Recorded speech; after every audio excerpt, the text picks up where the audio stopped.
Well, I do hope you have been working hard this weekend. Even though it doesn't look like I have been, yes, I have been also working hard. That's what I do out here in Palm Springs. Uh, no rest for the wicked, as they say.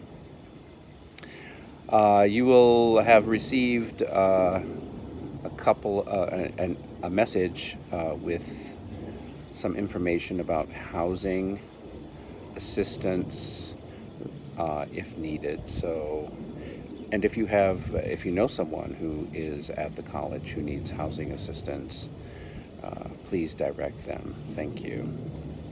Another public service announcement: hand washing as we move into the fear of the coronavirus.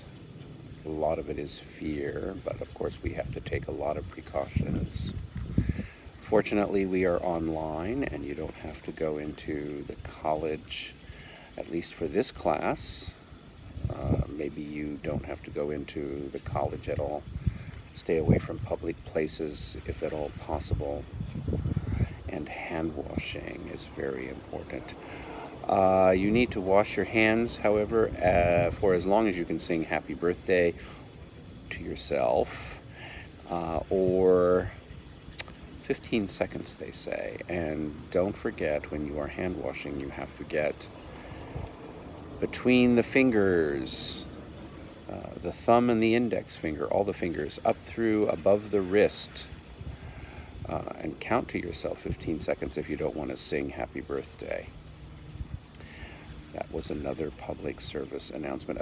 Apparently, in another epidemic, the SARS epidemic, those who washed hands frequently and did not touch their face had a 50% less chance of getting the virus. This would apply to the flu virus as well.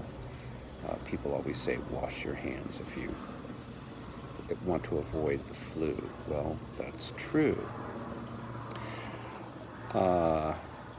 Deadlines. Well, you should have noticed by now that I have taken away all hard deadlines, meaning that the assignment closes if you don't make the deadline. The assignment stays open, and you should complete the assignment even if you go past the deadline, but you will be penalized. There are only a few of you who are not meeting deadlines on a regular basis, so you need to attempt to do that. Otherwise, this class you really aren't going to be successful in this class. You're not going to be successful in life if you can't meet deadlines. So those of you who are, keep it up. Extra credit. I have been assigning some extra credits, and then there will be a formal kind of extra credit that you can do once I get it set up, and once we have finished writing about 12 Years a Slave. But I'll see what I can do today about that. Now, you should have submitted your rough drafts of the film review of 12 Years a Slave. I hope this was not a difficult assignment. I will be reading it and getting it back to you before Tuesday, because between next Tuesday and next Friday you will be asked to revise it and turn it in for a letter grade. This is our first letter graded assignment, and this assignment dovetails with, of course, learning about the reading and in particular the writing processes, the writing process heuristic. And so what we're doing with this assignment is I am taking you through the writing process heuristic as we do it. So that's, why we're doing it in this particular way.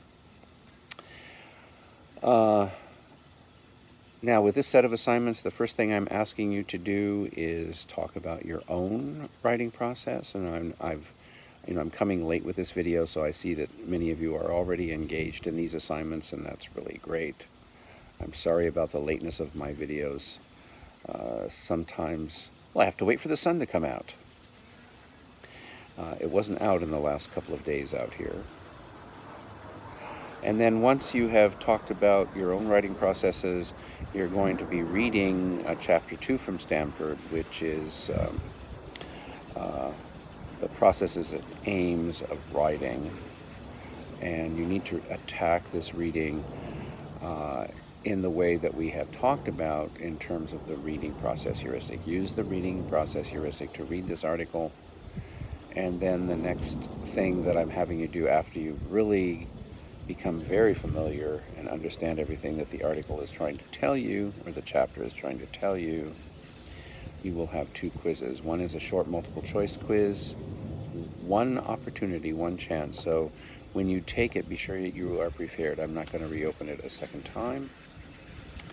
And then you have another short answer essay quiz. Even though I ask you to write a minimum of, say, 3 sentences per response, get a little bit more involved with your responses instead of just doing the minimum. I give you enough time to do that.